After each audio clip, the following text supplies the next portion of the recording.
Hello aspirants, I welcome you all to toppers club. तो आज जो चैप्टर हम स्टार्ट करने जा रहे हैं वो है सिटिंग अरेंजमेंट या फिर पजल्स। अब ये जो पर्टिकुलर चैप्टर है इससे बहुत से स्टूडेंट्स भागते हैं, इसके क्वेश्चंस देखते ही स्किप कर देते हैं। तो मैं आपको इस चीज़ की गारंटी देती हूँ कि अगर आपने ये सेशन बेसिक से देख लिया और बेस्ट लेवल के क्वेश्चंस तो हम कर ही रहे होंगे आगे, तो आपका जो पजल्स का डर है वो डेफिनेटली निकल जाएगा। और जो स्टूडेंट्स पहले भी इस टॉपिक को कहीं से भी पढ़ चुके हैं, आई विल से कि जो बेसिक सेशन होता है वो आप ज़रूर देखें, आपको इससे कुछ ना कुछ सीखने के लिए ज़रूर मिलेगा। ठीक है, तो चलिए शुरू करते हैं इस चैप्टर को। सबसे पहली चीज़, क्यों बोलते हैं इसे सिटिंग अरेंजमेंट या फिर पजल्स। अब सिटिंग अरेंजमेंट मतलब क्या होता है कि वो किस ऑर्डर में बैठे हैं, वो कुछ पर्सन्स दे देता है कि कुछ लोग हैं जो लाइन में बैठे हैं या फिर सर्कल में बैठे हैं, किसी भी तरीके से वो बैठे होते हैं और हमें पता करना होता है कि वो किस पैटर्न में या फिर किस ऑर्डर में बैठे हैं। और क्योंकि हमें ये चीज़ें पता करनी होती है इसलिए हम क्या बोलते हैं इसे, पजल्स। पजल्स तो सबने सॉल्व की होंगी, राइट? तो इसलिए इसे बोलते हैं पजल्स कि हमें इस पजल को सॉल्व करना है कि कौन सा इंसान कहाँ पे बैठा हुआ है। ठीक है, तो शुरू करते हैं सेशन को। सबसे पहली चीज़, अब यहाँ पे जो टाइप्स मैंने उसे सिंप्लीफाई किया है आपके लिए, उसमें ये नहीं सोचना कि बस यही 8 या 9 टाइप की पजल बन सकती हैं। जो एक एक टाइप होता है उसमें बहुत टाइप की पजल्स बन जाती हैं। ठीक है, पर ये ऐसे लिखने का रीज़न बस यही था, अगेन जो कि मैं हर सेशन में बोलती हूँ, रटना कुछ नहीं है। ये बस आप ताकि एक सेशन देखें और आप पता कर पाएँ कि इस टाइप की पजल बनती है और हम उसके ऊपर ही आगे जो क्वेश्चन होते हैं उसमें कुछ कुछ चीज़ें ऐड होके पूछी जाती हैं। ठीक है, तो आज के सेशन में हम क्या करेंगे, बेसिक से चीज़ों को समझेंगे और आगे जो सेशन होगा उसमें हम क्या करेंगे कि आपके सारे बेसिक्स क्लियर हैं, अब हम उस पर प्रैक्टिस कर रहे होंगे। एक अच्छे लेवल के क्वेश्चंस, यहाँ पे भी जो क्वेश्चंस पूछे हैं वो भी अच्छे लेवल के हैं, बट इससे भी अच्छे लेवल के क्वेश्चंस हम आगे के सेशन में डिस्कस करेंगे। ओके, तो सबसे पहली जो पजल होती है वो किस टाइप की हमें देखने के लिए मिलती है एग्जाम में, असेंडिंग या फिर डिसेंडिंग ऑर्डर। अब इसका मतलब क्या है, अब ये नहीं बोलेंगे कि ये चीज़ मैम हिंदी में नहीं लिखी है, आपको सारी चीज़ें यहाँ पे एक्सप्लेन की जाएंगी और आगे जो भी सवाल हैं वो इंग्लिश में भी हैं और हिंदी में भी हैं। ठीक है, तो परेशान नहीं होंगे बिल्कुल भी। अब किस तरह के सवाल पूछे जाते हैं कि इसकी सैलरी इससे ज़्यादा है, और या फिर किस किस टाइप के होते हैं, एज, इस इंसान अगर 5 लोग दे दिए और पूछ लिया कि इसकी एज इतनी है, दूसरे इंसान की इतनी है, तो बताओ सबसे ज़्यादा एज किसकी होगी।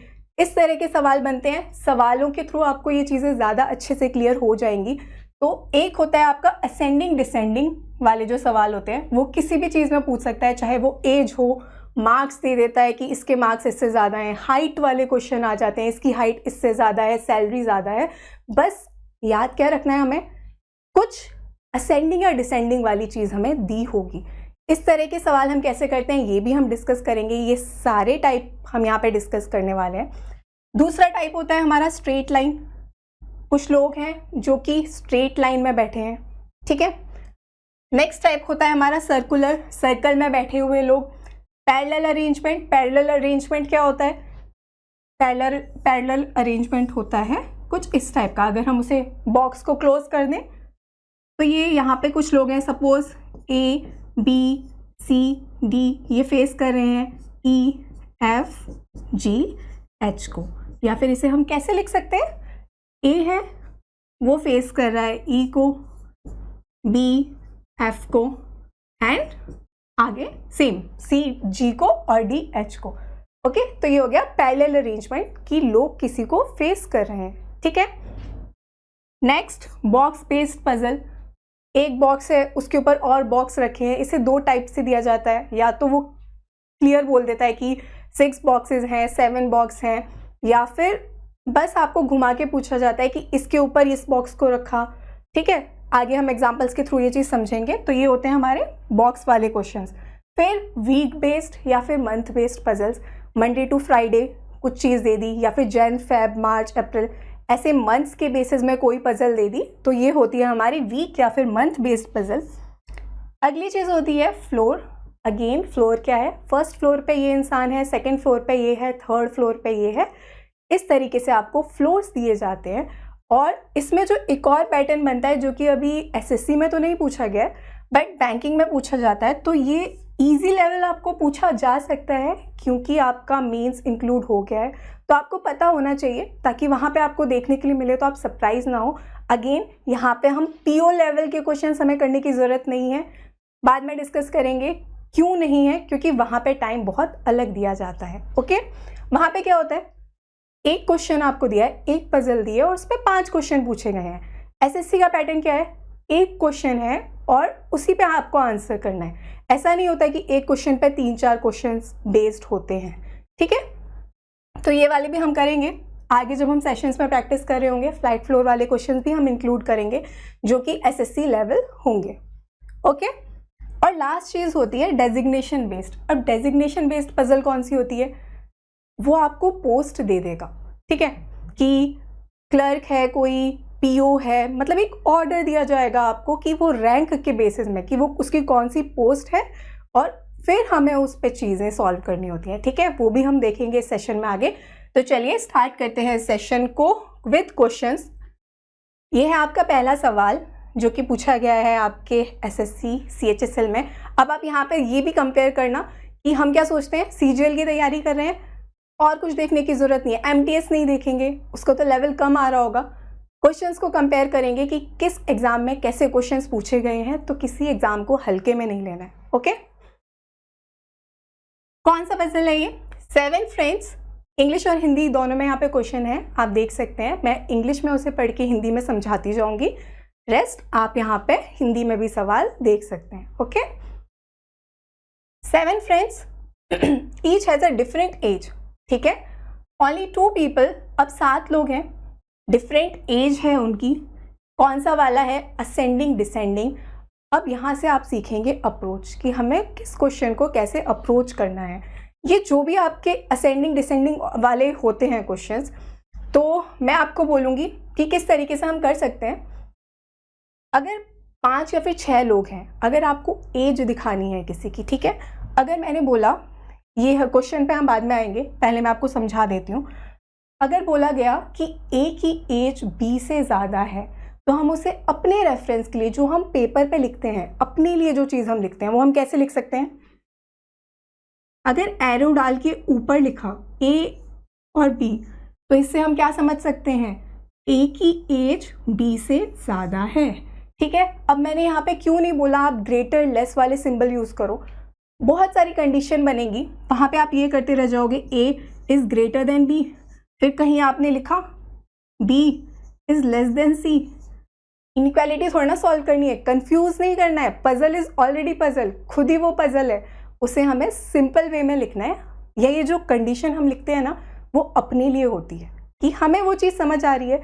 इवन मैं आपको यहाँ जो शॉर्टकट्स बताऊंगी ना, आप जब प्रैक्टिस करते जाओगे आप उससे भी ज़्यादा शॉर्टकट्स बना सकते हो कि वो जो पेपर पे है बस इतना शॉर्ट ना हो कि खुद को ही नहीं समझ आ रहा। ओके, तो ये मेरे शॉर्टकट्स हैं जो कि मैं आपको बता रही हूँ, आप अपने भी बना सकते हैं। विद टाइम प्रैक्टिस के साथ आप वो शॉर्टकट्स ज़रूर बनाएं।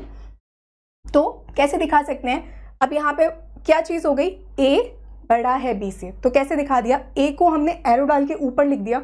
माइंड में क्या रहेगा, ए हमारा क्या है, ऊपर है तो वो बड़ा है, नीचे है तो छोटा है। ठीक है, सेम अब मैंने बोल दिया, और जो हमारा सी है ना, वो बी से छोटा है। सी क्या है, बी से छोटा है, तो सी कहाँ आएगा, कहीं भी बी के नीचे ही आ रहा होगा वो। समझ गए इस चीज़ को। इसके बाद क्या करते हैं हम, ऐसे अगर फिर हमें बोल दिया डी एफ से बड़ा है, ठीक है, तो डी एफ यहाँ पे तो हमें दिख नहीं रहा, अपने रेफरेंस के लिए हम क्या करेंगे, यहाँ पे खिचड़ी नहीं बनानी, आगे नोट करेंगे डी एफ से बड़ा है। डी कहाँ आ गया, एफ के ऊपर आ गया। ओके, और उसके बाद अगर नेक्स्ट चीज़ बोल दी, और जो डी है हमारा वो सी से तो छोटा है, डी अगर सी से छोटा है तो डी कहाँ आएगा, सी के नीचे आएगा। कुछ ऐसा बनेगा, हो जाएगी यहाँ से ये दोनों चीज़ें मर्ज, क्या बन जाएगा हमारा, ए सबसे ऊपर, फिर हमारा बी आ गया, B के नीचे क्या है C, और इसने यहाँ बोल दिया C के नीचे D और D के नीचे F। ये चीज़ बस समझने के लिए थी। ये है अप्रोच कि इस तरह के सवालों की जो आप कंडीशन लिखते हैं वो हमें ऐसे लिखनी चाहिए। ओके, आई थिंक ये चीज़ क्लियर हुई होगी। ये हो गया इसका बेसिक। अब हम देखेंगे कि हमें क्वेश्चन में करना क्या है। अब इसे करेंगे इरेज। ओके, क्या बोला है उसने हमें? 7 फ्रेंड्स हैं, MNOPQRS, each has a different age, सबकी एज अलग है। ओनली 2 पीपल आर, और देखिए जैसे आपको 7 दिख गया ना, हम फटाफट क्या करेंगे, कंडीशन हमारी एक साइड नोट होंगी और हम फटाफट क्या करेंगे, 1 2 3 4 5 6 और ये 7। क्या ध्यान देंगे, 7 लोग हैं, ठीक है, 7 लोग हमने बना लिए। जो 1 है वो यंगेस्ट है, या फिर जो 1 है उसकी एज सबसे कम है। उसके बाद जो सबसे ज़्यादा एज है वो किसकी है, 7 की है। 7 से एज कम 6 की है। समझ गए इस चीज़ को? सबसे जो कम एज है वो 1 की है और सबसे ज़्यादा एज हमारी किसकी है, 7 की है। ये हमने पहले अपने रेफरेंस के लिए लिख लिया और ये हमने यहाँ पे इस चीज़ को बना के रखा कि हमें जो जो चीज़ें एग्जैक्ट पता चलती जाएंगी सॉरी, जो जो चीज़ें हमें एग्जैक्ट पता चलती जाएंगी वो तो हम यहाँ पे लिखेंगे। जो चीज़ें हमें एग्जैक्ट नहीं पता चलेंगी वो हम कहाँ लिखेंगे, कंडीशंस में लिखेंगे। ओके, चलिए पढ़ते हैं अब सवाल को।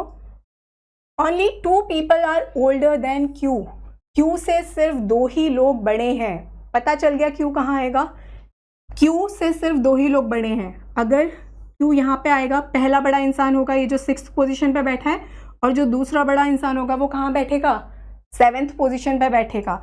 बिल्कुल ध्यान से देंगे, बिल्कुल ध्यान से देखेंगे यहाँ पर, ठीक है। ऐसा नहीं कि सेशन चल रहा है और गए अपना सामान लेने के लिए चाय पानी, ठीक है। तो यहाँ पे ध्यान देंगे बिल्कुल। Next, P is older than Q। उसने क्या बोला, कैसे बनाएंगे, P बड़ा है Q से।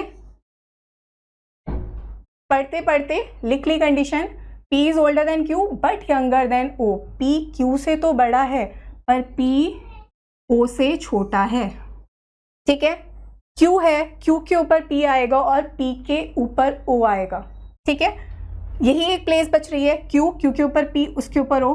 7 ही लोग हैं, ये चीज़ हमें पता है, ये भी हमारा डायरेक्ट बन जाएगा, Q के ऊपर P और P के ऊपर O। ओके, तो ये कंडीशन हमने इसे नोट कर लिया है यहाँ पर। नेक्स्ट चीज़ क्या है, M is older then R। M R से बड़ा है, ठीक है, बट यंगर देन S, पर M S से छोटा है, ठीक है। अब ये भी हमें पता चल गया, S के नीचे आएगा M और M के नीचे आएगा R, पर यहाँ पर हम बिठा नहीं सकते क्योंकि हमें नहीं पता, S 4th पोजीशन पे भी आ सकता है और S हमारा 3rd पोजीशन पे भी आ सकता है। और अगर हमारा S 4th पोजीशन पर भी आता है तो हमें नहीं पता, M 3rd पे भी आ सकता है और M हमारा 2nd पोजीशन पर भी आता है। तो इसलिए हम इसको सिर्फ नोट करके रखेंगे और आगे की चीज़ें देखेंगे। क्या बोला है हमें, only 3 peoples are younger than S। सिर्फ 3 ही लोग S से छोटे हैं। तो 1 2 3 लोग S से छोटे हैं तो S यहीं आएगा। S हमें पता चल गया कहाँ पर है। N is youngest among all. N हमारा सबसे छोटा है, ये चीज़ भी हमें दे दी, ठीक है। N जब हमें पता चल गया तो S के नीचे M था और M के नीचे R था, एक ही जगह बच रही है, S के नीचे M और M के नीचे R, ठीक है। हो गया ये क्वेश्चन सॉल्व, सारी चीज़ें हमें पता चल गई। देखिए आपके जो भी SSC के सवाल हैं वो मैक्सिमम 2 पॉसिबिलिटी में हो जाएंगे, पर 2 पॉसिबिलिटी हमें तभी बनानी है जब हमारी फर्स्ट पॉसिबिलिटी मतलब एक कंडीशन में हम उसे बना नहीं पा रहे। अब ये वाला जो सवाल था वो आपका सिंगल पॉसिबिलिटी का सवाल था, ठीक है। और ऐसा कुछ हार्ड एंड फास्ट रूल नहीं है कि 2 ही पॉसिबिलिटी में बन जाएंगे, पर जो मैक्सिमम क्वेश्चन है वो आपके 2 पॉसिबिलिटी में सॉल्व हो जाएंगे। ओके, अब इसने हमें क्या पूछा है, the age of how many persons is between the ages of Q and R। बताओ कितने लोगों की एज है Q और R के बीच में। तो Q और R के बीच में कितने लोग हमें यहाँ पे दिखाई दे रहे हैं, 2 लोग दिखाई दे रहे हैं। कौन कौन है, S और M। क्या हो गया हमारा आंसर? 2। ठीक है, ये हो गया आपका पहला सवाल। चलिए बढ़ते हैं अगले सवाल की तरफ। अमित, गौरव, Hatim, Varun, Yukti and Zaid are sitting in a straight line. ये लोग कैसे बैठे हैं? स्ट्रेट लाइन में बैठे हैं, ऑल फेसिंग द नॉर्थ। अब यहाँ से सबसे इंपॉर्टेंट चीज़ जो आपको समझनी है, इस क्वेश्चन पे भी अगेन हम बाद में आएंगे, पहले आपको पता होना चाहिए कि नॉर्थ क्या होता है, साउथ क्या होता है। पजल्स में जो बेसिक चीज़ें यूज़ की जाती हैं वो क्या क्या है। देखिए, नॉर्थ क्या है हमारा? नॉर्थ को हम ऐसे दिखाते हैं कि वो नॉर्थ की तरफ फेस कर रहा है, और साउथ कैसे दिखाते हैं? ये हो गया हमारा साउथ की तरफ फेस करना। अब कैसे समझेंगे इसे? ये वाली जो चीज़ है ना, इसमें अपना थोड़ा सा इमेजिनेशन यहाँ पे यूज़ करेंगे। ठीक है, कुछ टाइम हो सकता है आपको यहाँ पे लगाना पड़े, पर एक बार समझ लिया ना इस चीज़ को ठीक से तो कन्फ्यूजन नहीं होगा आपको। कैसे? खुद इमेजिन करो कि अगर हम ऐसे स्ट्रेट खड़े हैं, नॉर्थ अपना हमारा जो एक हैंड को, किसी भी हाथ को लो और सोचो कि आप खुद को अज्यूम करो उस चीज़ में। नॉर्थ है राइट, राइट मतलब दाईं तरफ जाना। अपना दायां देखेंगे कि कौन सा होता है। अगर ये कोई भी हाथ आप लोगे, अपना राइट हैंड लोगे, अगर आपको बोला ये अगर राइट हैंड है, ठीक है, क्या बोला राइट में जाना है, तो आप कैसे जाओगे? खुद को अज्यूम करो कि आप वहाँ पे खड़े हो और आपको बोला राइट की तरफ जाना। ठीक है, ऐसे अगर हम खड़े हैं तो राइट हमारा क्या होगा? ये होगा, ये हो गया हमारा। अगर यहाँ पे कोई एक इंसान है तो वो क्या होगा? Immediate right. वहीं एक तरीके से सोचो कि आप एक टेबल की तरफ बैठे हो, टेबल के बीच में कोई चीज़ रखी है, ठीक है, टेबल के बीच में कुछ भी कप रखा है या फिर कुछ भी रखा है, और आपने टेबल की तरफ देखा है, ठीक है, आपने फेस कर रखा है। इसी चीज़ को बोलते हैं फेसिंग टूवर्ड्स द सेंटर। आपने फेस कर रखा है टेबल की तरफ, और आपका जो राइट है वो हमारी कौन सी पोजीशन होगी? राइट पोजीशन होगी, और आपका जो लेफ्ट है वो आपकी लेफ्ट पोजीशन होगी। पर जब हम फेस आउटसाइड करते हैं, बाहर की तरफ करते हैं, तो चीज़ें क्यों बदल जाती हैं? वही सोचो, पहले आपने फेस कर रखा था सेंटर की तरफ, अब आप देख रहे हो बाहर की तरफ, कुर्सी घुमा ली अपनी और बाहर की तरफ, अब टेबल की तरफ नहीं देखना। फिर आपका राइट क्या हो जाएगा? समझ पाएंगे आप शायद इस चीज़ को? थोड़ा सा इमेजिन अगर करेंगे, अगर ये सर्कल है, क्योंकि ये नॉर्थ या फिर इनसाइड आउटसाइड, नॉर्थ और साउथ वाली चीज़ एक ही होती है अगर ढंग से समझोगे तो। डायरेक्शन हमारी वही होती है। चाहे मैं बोल दूं कि सर्कल में 4 लोग हैं, उन्हें इनसाइड फेस कर रखा है, ठीक है, तो जो डायरेक्शन वाली चीज़ होगी ना, चाहे वो लोग लाइन में बैठे हैं, एक स्ट्रेट लाइन में बैठे हैं 4 लोग, और इनने क्या कर रखा है? नॉर्थ फेस कर रखा है। अब मुझे बताओ इसका इमीडिएट राइट क्या होगा? खुद को इमेजिन करेंगे कि हम सर्कल या फिर टेबल में अंदर कोई एक ग्लास रखा है और हम उसे देख रहे हैं, और उसका इमीडिएट राइट क्या होगा? हमारा जो दायां हाथ होता है उसी तरफ हमारा राइट होता है, और हमारा जो बायां हाथ होता है, लेफ्ट हैंड होता है, वो हमारा लेफ्ट होता है। बस इतनी सी चीज़ है। सेम अब यहाँ पे जो हमने देखा इमीडिएट राइट ये है, सेम नॉर्थ में क्या है? खुद हम एक जगह बैठे हैं, अगेन ये हो गई हमारी क्लोज्ड, और सर्कल को खोल दिया तो वो लाइन बन जाएगा। समझे इस चीज़ को? बस डिफरेंस क्या होता है सर्कल और हमारी जो ये जो स्ट्रेट लाइन वाला अरेंजमेंट है, इसमें अंतर क्या होता है? सर्कल में आप किसी भी पॉइंट पे जाओ, आपको इमीडिएट राइट या इमीडिएट लेफ्ट मिल जाएगा, क्योंकि वो फिगर हमारा क्लोज है, ठीक है। पर जब हम लाइन की बात करते हैं, ये हो गया हमारा एंड, अब हम इमीडिएट राइट में नहीं जा सकते, तो एक तरीके से हमारा सर्कल क्या होता है? उस लाइन को हमने क्लोज कर दिया। ओके, बस इतना अंतर है। इसका मतलब सिर्फ इतना था। डायरेक्शन हमें कैसे समझनी है, खुद को इमेजिन करना है कि राइट क्या होता है? हमारे जो राइट हैंड होता है उस साइड में राइट जाएंगी चीज़ें, और जो लेफ्ट हैंड होता है वहाँ पे हमारी जो डायरेक्शन होगी वो लेफ्ट होगी। सेम चीज़ हमें दिख रही है, नॉर्थ फेस कर रहे हैं, इसका इमीडिएट राइट क्या होगा? ये वाला इंसान होगा। अब अगर हम करें फेसिंग आउटसाइड की बात, ये हो गए हमारे 4 लोग, ठीक है, इन्हें आउटसाइड फेस कर रखा है। समझ पाए इस चीज़ को? यहाँ पे अगर कोई चीज़ रखी थी तो ये हो गया, ये लोग इसको देख रहे हैं। सेम अब क्या है, यहाँ पे कोई चीज़ है पर इनका मुंह कहाँ है? इस तरफ है, इसमें भी क्या होगा, अगर आपका बाहर की तरफ, यहाँ पे आप बैठे हो, ठीक है, बाहर की तरफ आपका मुंह है तो आपका इमीडिएट राइट क्या होगा, ये होगा, ठीक है। दायां इस तरफ आएगा, बायां इस तरफ आएगा। सेम चीज जब हम साउथ फेस करते हैं तो साउथ में क्या है, खुद को इमेजिन करना है कि हमने डायरेक्शन चेंज कर दिया और हम उल्टी साइड जाके बैठ गए, तो इसका इमीडिएट राइट यहाँ पे जो इंसान है वो हो जाएगा, और इसका जो इमीडिएट लेफ्ट है वो क्या होगा, ये हो जाएगा, ठीक है। इसको थोड़ा सा इमेजिन करिए, एक बार में इस चीज़ को ख़त्म करो, नॉर्थ साउथ इनसाइड आउटसाइड, सारी टेंशन ख़त्म। ओके, तो ये चीज़ हो गई आपकी नॉर्थ साउथ वाली, डायरेक्शन समझने वाली। अब आते हैं हम सवाल पे। और एक चीज़ क्या याद रखेंगे, जैसे यहाँ पे हम अगर एक लाइन है, ठीक है, इसे इरेज कर देते हैं, समझेंगे इस चीज़ को। अगर ये हमारी लाइन है, 4 लोग हैं जो कि नॉर्थ फेस कर रहे हैं, ठीक है, तो चाहे तो हम इसे ऐसे बना सकते हैं, 4 लोग हैं नॉर्थ फेस कर रहे हैं, या फिर हम इसे ऐसे भी बना सकते हैं, 4 लोग हैं और नॉर्थ फेस कर रहे हैं। अगेन ये चीज़ कंप्लीटली आपके ऊपर डिपेंड करती है कि आप किस चीज़ में कंफर्टेबल हैं, ओके।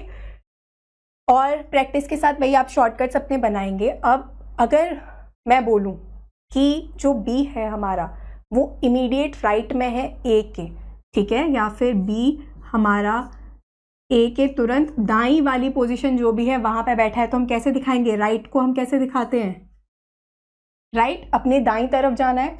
और वहीं पे अगर बोलूँ बी इमीडिएट लेफ्ट में है ए के, तो वो कैसे बनेगा, बी इमीडिएट लेफ्ट, बाईं तरफ कौन बैठा है, बी बैठा है, पर हमारा एरो कहाँ की तरफ आ गया, बाईं तरफ आ गया, ठीक है।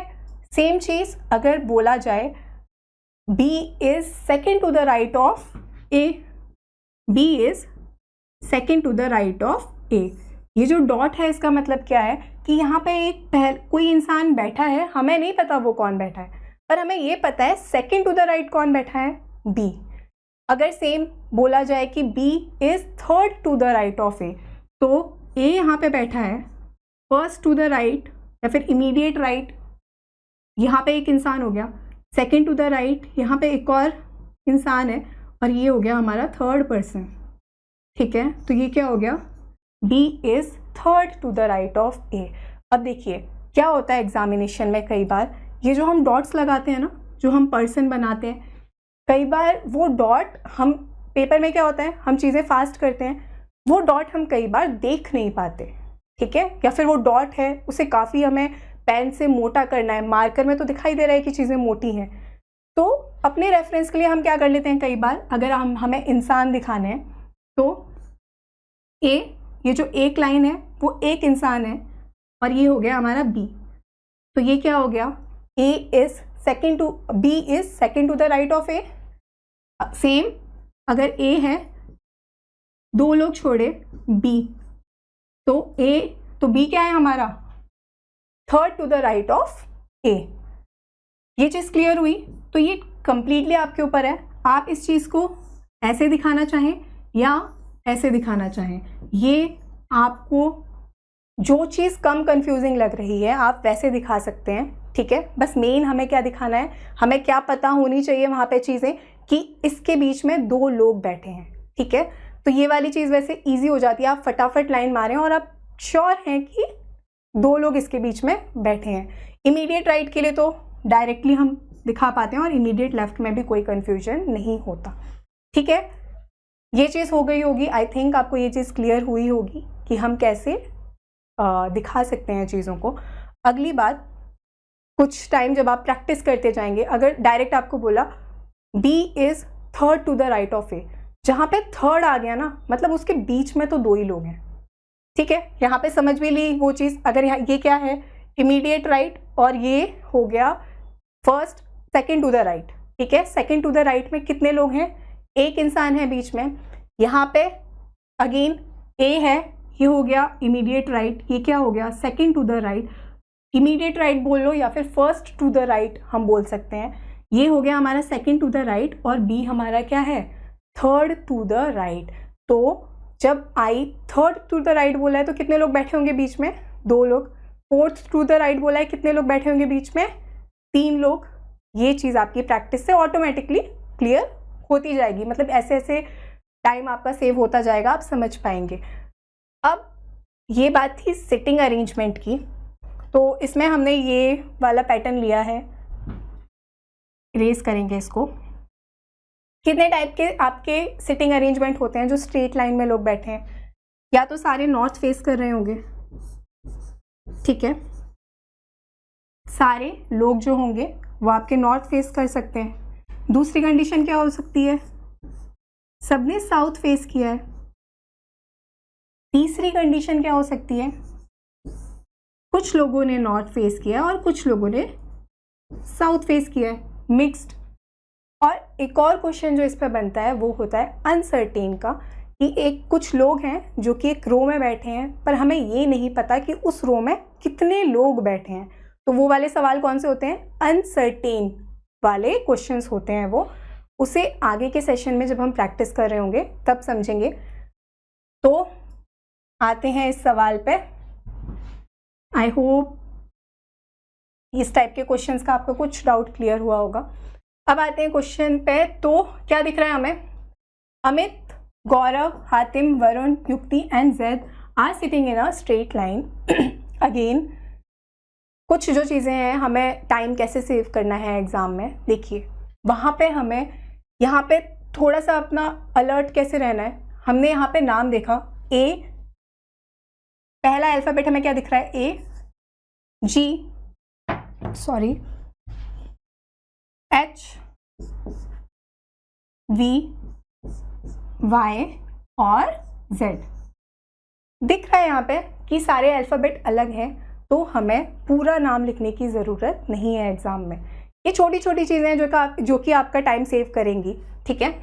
तो हम ये चीज़ ऐसे नोट कर सकते हैं। सेम अगर कुछ लोग हैं, जैसे 2 लोग हैं जिनका नाम रिपीट हो गया, तो क्या करेंगे? वहाँ पर सिर्फ 2 लोगों का नाम रिपीट है तो उस अल्फ़ाबेट से जिसका नाम है वो आप पूरा लिख लो, बाकी सबका आप फर्स्ट वर्ड लिख सकते हो, सबका पूरा पूरा नाम लिखने की ज़रूरत नहीं है, ठीक है। पर ऐसे नहीं करना कि जिनका नाम 2 का सेम है उसको इतने शॉर्टकट में लिख लिया। वो वहाँ पे एग्जामिनर कई बार ऐसे कर देते हैं, अनुराधा दे रखा है, ठीक है, और कुछ अनुप्रिया करके ही कुछ दिया होगा, तो ऐसे भी नहीं करना। ANUR, ANUP और बाद में कंफ्यूज हो गए RP क्या था, फास्ट लिखा, राइटिंग नहीं समझ आ रही, तो ऐसे मत करना। फिर पूरी जो पजल होगी उसे वापस सॉल्व करना पड़ेगा, ठीक है। तो जहाँ शॉर्टकट मारना है वहाँ ज़रूर मारें, बट हर जगह भी कंप्लीटली शॉर्टकट पे डिपेंड नहीं होना, ठीक है। आते हैं सवाल पे अब। ओके, क्या बोला है उसने? All are facing north, direction पता चल गई, सब नॉर्थ फेस कर रहे हैं। Gaurav is 4th to the left of Amit. अब मुझे बताओ 4th टू द लेफ्ट है, कितने लोग होंगे इन दोनों के बीच में? 3 लोग होंगे, ठीक है। ये गौरव है, ठीक है। गौरव कहाँ है? 4th to the left of Amit, left में है। यहाँ अगर अमित है तो first to the left, second to the left, third to the left, और ये हो गया हमारा 4th टू द लेफ्ट, ठीक है। ये चीज़ हो गई क्लियर। कौन सी डायरेक्शन फेस कर रहे हैं? सबने नॉर्थ डायरेक्शन फेस करी है, ठीक है। अब यहाँ पे क्या ध्यान देंगे? कितने लोग थे टोटल? 6 लोग थे। कितने लोगों के बारे में हमें पता चल चुका है? हमें 3, 4, 5 लोगों के बारे में हमें पता चल चुका है, ठीक है। लोगों के बारे में पता चल चुका है मतलब एक इंसान या तो यहाँ बैठा होगा या फिर यहाँ बैठा होगा, ये चीज़ हमें कंफर्म पता है, ओके। आगे ये हो गया। युक्ति इज सिटिंग एट 1 कॉर्नर। अब युक्ति कहाँ बैठी है? युक्ति एक कॉर्नर पर बैठी है। कॉर्नर मतलब एक एंड पे बैठी है, ठीक है। तो नोट करेंगे इसे, हमें नहीं पता युक्ति यहाँ भी आ सकती है और युक्ति यहाँ भी आ सकती है, ठीक है। बस हम क्या लिखेंगे? Y end. ये कहाँ बैठी है? एंड पे बैठी है। Hatim is 4 to the left of Yukti. Hatim कहाँ है? 4 टू द लेफ्ट है युक्ति के, ठीक है। 3 लोग बैठे हैं। अब ये चीज़ पता चल गई, वाई एंड पे है हमारा, y 3 छोड़ के h होना चाहिए। कहाँ होना चाहिए? बाईं तरफ होना चाहिए। तो y यहाँ तो नहीं आएगा। अगर y यहाँ पे आएगा तो 3 छोड़ के फिर h लेफ्ट साइड में आएगा, और लोग हमारे कितने हैं इसमें? 6 ही लोग हैं। तो ये चीज़ पता चल गई हमें कि y यहाँ ही आएगा, राइट एंड पर ही बैठी है युक्ति, और युक्ति 3 छोड़ के h है बाईं तरफ। तो युक्ति 1 2 3 छोड़ के h है। ठीक है, आगे क्या बोला है उसने? Zaid is third to the right of Gaurav. Zaid कहाँ है? थर्ड टू द राइट है, 2 छोड़ के। गौरव ये है, जैद ये है। गौरव के राइट में 2 छोड़ के जैद है, तो गौरव यहाँ है, 2 छोड़ के हमारा क्या आ जाएगा? जैद आ जाएगा। आगे क्या बोला है उसने? Who is sitting at the second place to the left of Zaid. Zaid के सेकेंड टू द लेफ्ट कौन बैठा है? हो गई ये चीज़ क्लियर। यहाँ पे ये पजल हमारी सॉल्व हो चुकी है। जो बड़ा बचा हुआ इंसान होगा वो यहाँ पर आ जाएगा। क्या बचा है? ए हमें यहाँ दिखाई दे रहा है, जी दिख रहा है, एच बी है, वी हमारा यहाँ आ जाएगा। ठीक है, तो कौन है? ए के who is sitting second place to the left of Z. Second to the left of Z है हातिम, तो एच से जो भी शुरू हो रहा होगा वो हो गया हमारा आंसर। ठीक है, क्लियर है ये चीज। Next question. Okay, 5 friends are sitting around a circular table. Circular table पे बैठे हैं 5 लोग। कौन सी डायरेक्शन फेस कर रहे हैं? सेंटर फेस कर रहे हैं। ठीक है, Abhishek is sitting to the immediate. अब 5 लोग हैं। ठीक है, सर्कल में एक चीज़ आपको ध्यान रखनी है, एक छोटी सी चीज़ है, रटना नहीं है। ये भी अगेन वैसे आप प्रैक्टिस के साथ सीख जाएंगे, पर मैं ये चीज़ आपको पहले बता रही हूँ। जब भी लोग इवन होते हैं, ठीक है, इवन कौन से होते हैं? अगर 4 लोग बैठे हैं, 6 लोग बैठे हैं, 8 लोग बैठे हैं, ठीक है, तो कैसे होगा? ये हमें सर्कल दिया है। अगर मैं बोलूँ 4 लोग बैठे हैं, 1 2 3 4, ठीक है, अगर 6 बैठे हैं तो कुछ ऐसा दिखेगा, और 8 लोग जब बैठे होंगे तो कुछ कैसा दिखाई देगा?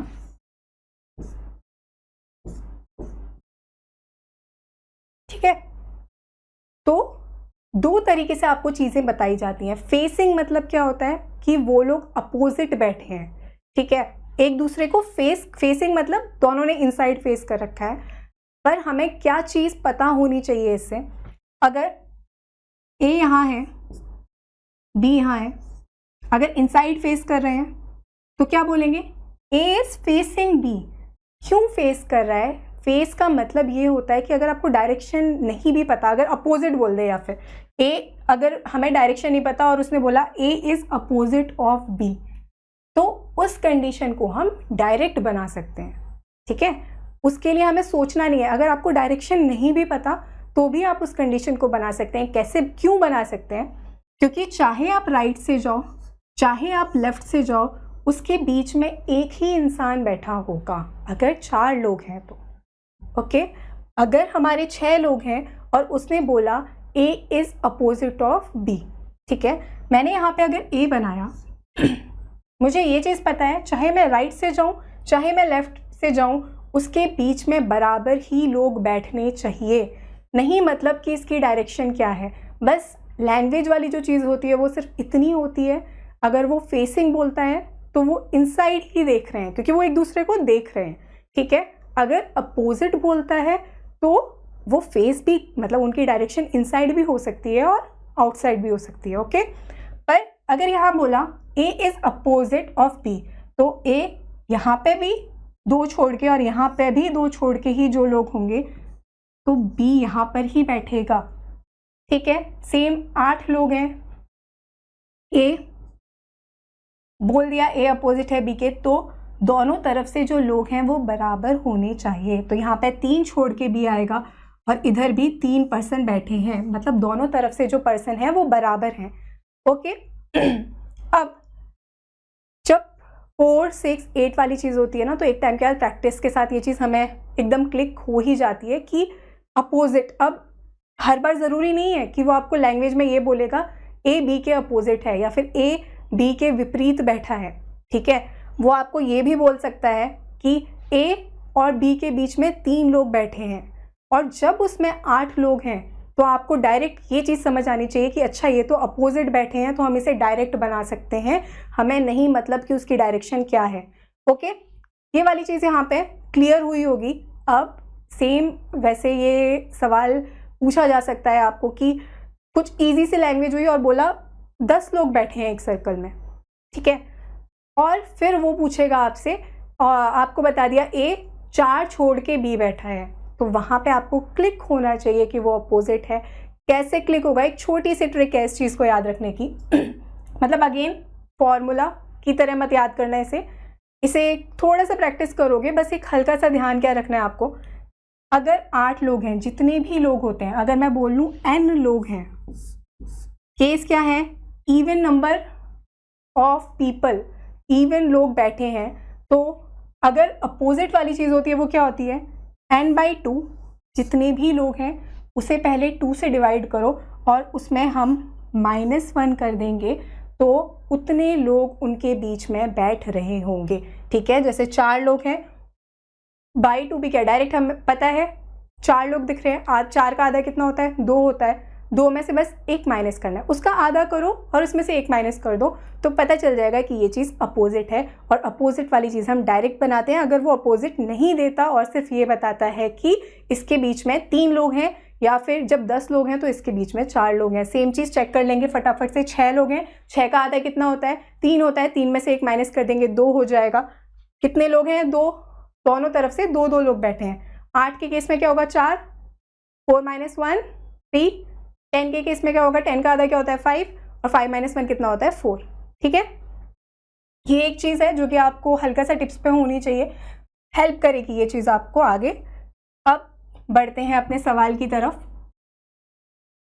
क्या दिया है हमें यहाँ पे, 5 फ्रेंड्स हैं, सर्कुलर टेबल में बैठे हैं और कहाँ फेस कर रहे हैं, सेंटर की तरफ फेस कर रहे हैं, ठीक है।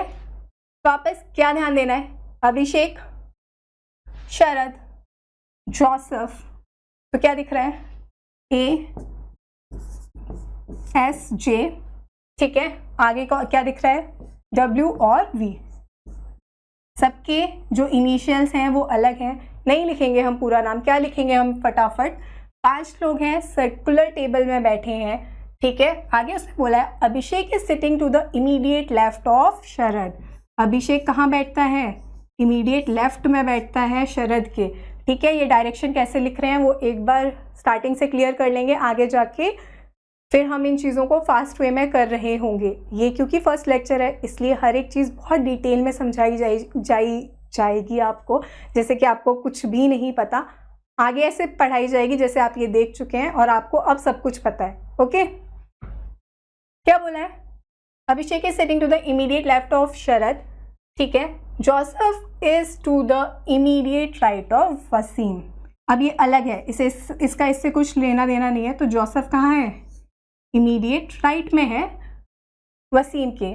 विशाल is third to the left of Wasim. Vishal कहाँ है, third to the left of Wasim है। अब इससे आप चीज़ जो सीखेंगे वो क्या है, कंडीशंस को मर्ज करना, ठीक है। मर्ज करना मतलब उन 2 कंडीशन को मिला के एक कंडीशन में लिखना, ताकि आपको कोई डाउट नहीं रहे। क्या दिख रहा है हमें, W यहाँ पे दिखाई दे रहा है। एक चीज़, अगर आपने इनइक्वालिटी का लेक्चर देखा था, ठीक है, ग्रेटर मतलब चाहे आप बोल दो A, अगर ऐसे लिखी है कोई चीज़, ठीक है, तो A is greater than B बोल दो, या B is less than A बोल दो, एक ही चीज़ है। सेम चाहे हम बोल दें W के इमीडिएट राइट में J है, ठीक है, ये नॉर्थ फेस कर रहे हैं, कौन सी डायरेक्शन फेस कर रहे हैं, नॉर्थ नहीं, ये सेंटर फेस कर रहे हैं। पर अगेन जब हम एक सर्कल को ओपन कर एक लाइन को जब हम क्लोज कर देते हैं या फिर एक सर्कल को जब हम ओपन कर देते हैं तो वो चीज़ सेम हो जाती है, ये चीज़ हम सीख चुके हैं, ठीक है। तो सेंटर की तरफ मतलब नॉर्थ सोचना है उसे, कि नॉर्थ है राइट लेफ्ट, ठीक है, कंडीशन हमने लिखी यहाँ पे, क्या दिख रहा है, किस चीज़ को हम मर्ज कर सकते हैं, इन दोनों को। क्यों कर सकते हैं, W हमें यहाँ पे भी दिखाई दे रहा है और W यहाँ पे भी दिखाई दे रहा है। W के लेफ्ट में 2 छोड़ के V है और W के इमीडिएट राइट में क्या है, W के इमीडिएट राइट में J है। तो जब हमें 2 चीज़ सेम दिख रही होती है तो राइट और लेफ्ट सेम ही है, तो हम उन कंडीशन को क्या करते हैं, मर्ज करके लिख देते हैं। क्या दिख रहा है यहाँ पे, 5 लोग कंप्लीट हो गए, V 2 पर्सन और हैं, W है और J है। सर्कल अगर हम बनाएंगे, 5 लोग हैं, 1 2 3 4 5, ठीक है, इनसाइड फेस कर रहे हैं, ठीक है। W अगर हम यहाँ पे बनाते हैं, W के इमीडिएट राइट में J है, अंदर फेस कर रहे हैं, इमीडिएट राइट क्या होगा, ये वाली पोजीशन होगी। W के लेफ्ट में 2 पर्सन छोड़ के, राइट ये है, लेफ्ट ये है, 2 पर्सन छोड़ के क्या है, V, ठीक है। आगे उसने क्या बोला है, हमें ये चीज़ पहले ही बोल दी थी, S के इमीडिएट लेफ्ट में A है, ठीक है। S अगर हम यहाँ बिठाते हैं, ठीक है, तो S का इमीडिएट राइट ये है और S का इमीडिएट लेफ्ट ये पोजीशन है, पर यहाँ पे कौन बैठा हुआ है, V बैठा है। तो S कहाँ आ सकता है, S सिर्फ यहाँ पर ही आ सकता है, एक ही पोजीशन बच रही है उसके लिए, और S के इमीडिएट लेफ्ट में कौन बैठा है, A बैठा है। एक पॉसिबिलिटी की थी आपकी ये पजल भी, उसने हमें क्या पूछा है, who is sitting between Joseph and Abhishek, J और A के बीच में कौन बैठा है। ये है हमारा J, ये है हमारा A, इसके बीच में कोई V नाम का इंसान बैठा है, तो V क्या दिख रहा है, विशाल। क्लियर, चलिए नेक्स्ट क्वेश्चन, ठीक है। क्या है यहाँ पे, 2 teams consisting of 3 players in each team, 2 team है, हर एक टीम में 3 प्लेयर हैं, ठीक है, are participating in a debate competition. कौन से कॉम्पिटिशन में पार्टिसिपेट कर रहे हैं, ये डिबेट कंपटीशन में पार्टिसिपेट कर रहे हैं। 3 players in 1 team are sitting facing 3 players of other team. अब इसने क्या बता दिया है, डिबेट कैसे हो रहा है, 3 लोग तो यहाँ बैठे हैं और उसके सामने 3 लोग बैठे हैं और हर एक आदमी के सामने दूसरा आदमी बैठा है, ठीक है। कैसे बना सकते हैं इस चीज़ को भी, चाहे तो आप ऐसे बनाइए, 1 2 3 लोग हैं, ठीक है, ये फेस कर रहे हैं एक दूसरे को, अपोजिट बैठे हैं एक दूसरे के, या फिर फटाफट ऐसे भी बना सकते हैं, यहाँ पे हम सोच लेते हैं ये एंड है, ठीक है, तो यहाँ पे एक इंसान हो गया, 1 2 बीच में एक और होगा तो एक लाइन और खींच दी, ठीक है। कितने लोग हो गए, 1 2 3, आपकी श्रद्धा है, आपका जैसे मन करे आप वैसे बनाएं, ठीक है। क्या बोला है अब उसने, क्या बोलते हैं इस अरेंजमेंट को, हम पैरेलल सिटिंग अरेंजमेंट बोलते हैं, ठीक है, पैरेलल बैठे हैं क्योंकि वो लोग, ये चीज़ हो गई।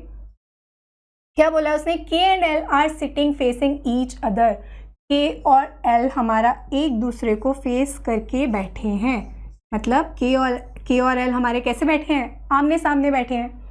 N and O are in different teams, अब उसने बता दिया N और O जो हैं हमारे वो अलग अलग टीम में हैं, ठीक है। तो हम बस अपने रेफरेंस के लिए क्या लिखेंगे, N O डिफरेंट, इसका मतलब क्या है कि ये दोनों एक साथ नहीं आएंगे, ठीक है, सेम टीम में नहीं है। आगे उसने क्या बोला है, M इज फेसिंग N, आगे उसने बोल दिया M हमारा N को फेस करता है। अगेन यहाँ पे कॉमा डाल के लिखेंगे, क्यों, क्योंकि इसने हमें अभी ये नहीं बताया K और M साथ में है या फिर L और N, हमें नहीं पता L और M एक टीम में है या फिर L और N एक टीम में है, ठीक है, ऐसा उसने कुछ भी नहीं बताया है। आगे उसने क्या बोला है, P is at one of the corner, P कहाँ बैठा है, ये हम अलग लिख लेंगे कि P एक कॉर्नर में बैठा है, okay. N is sitting to the immediate right of L, N कहाँ बैठा है, इमीडिएट राइट में बैठा है L के। पता चल गई हमें ये चीज़ कि N और L सेम टीम में है, ठीक है। L के अपोजिट हमें पता है K है, N के अपोजिट हमें पता है M है। एक और चीज़ जो हमें पता चली है वो क्या है कि N और O हमारे अलग अलग टीम में है, तो O हमारा या तो यहाँ आ सकता है, उसने हमें क्या बोला था, P हमारा एक कॉर्नर में है। अब O अगर यहाँ आएगा तो इसके 3 लोग कंप्लीट हो गए इस टीम के। P नीचे ही L और N की टीम में है, ये चीज़ हमें कंफर्म पता है, पर हमें नहीं पता P इस एंड में भी बैठ सकता है और P हमारा इस एंड में भी बैठ सकता है। ठीक है, आगे उसने क्या बोला है, इमीडिएट राइट ऑफ L हो गया, उसने हमें बोला which of the following are member of same team. क्या पता चलता है हमें इससे कि हमें नहीं मतलब कि P कहाँ बैठा है। ठीक है, इसने बोला P कॉर्नर पे है, P यहाँ पे भी आ सकता है, यहाँ भी, पर हमें ये चीज़ पक्का पता है कि एक टीम में कौन कौन है, P, L, N, और दूसरी टीम में कौन है, K, M, O। क्यों पता है ये चीज़ हमें, क्योंकि उसने हमें क्लियरली बोला था N और O हमारे अलग अलग टीम में है। ठीक है, तो ये है हमारी 2 टीम्स। उसने हमें पूछा है कि कौन से जो लोग हैं वो सेम टीम में हैं मेंबर्स। क्या दिख रहा है हमें, O, K and N। O, K के साथ तो M है, गलत हो गया। Next N, L, M, N, L के साथ P है, गलत हो गया। K, M, P, K, M के साथ O है, गलत। L, N, P, तो L, N, P, ये हो गया हमारा right answer. Okay, clear. Next question, again इसमें भी एक चीज़ क्लियर कर देती हूँ मैं आपको, इरेज करेंगे इसे। जो पैरेलल सिटिंग अरेंजमेंट भी हमारा होता है, किस किस टाइप के इसमें क्वेश्चंस बन सकते हैं। या तो टीम ऐसे हो सकती है, अगर 2 रो है, अगर ये A रो है हमारी और ये हमारी B रो है, ठीक है। या तो ऐसा हो सकता है कि दोनों रो में जो लोग हैं वो नॉर्थ फेस कर रहे हैं, ठीक है, ये आपकी फर्स्ट कंडीशन हो सकती है। सेकंड कंडीशन आपकी हो सकती है कि फर्स्ट वाले नॉर्थ फेस कर रहे हैं और सेकंड वाले हमारे साउथ फेस कर रहे हैं।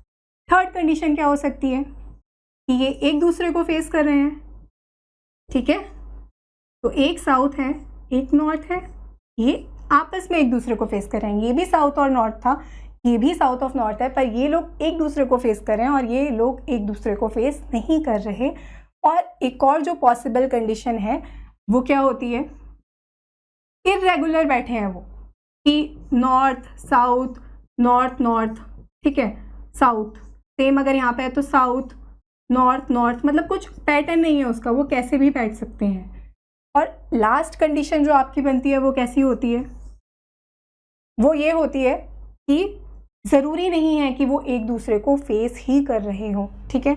ऐसा भी हो सकता है यहाँ पे एक इंसान नॉर्थ फेस कर रहा है, इसके सामने कोई नहीं बैठा, यहाँ पे साउथ है, इसके सामने बैठा हो नॉर्थ, अब इसके सामने यहाँ पर कोई नहीं बैठा है, मतलब एक ऐसा पैटर्न हो गया कि ज़रूरी नहीं है कि उसके सामने दूसरा इंसान बैठा ही हो, ठीक है।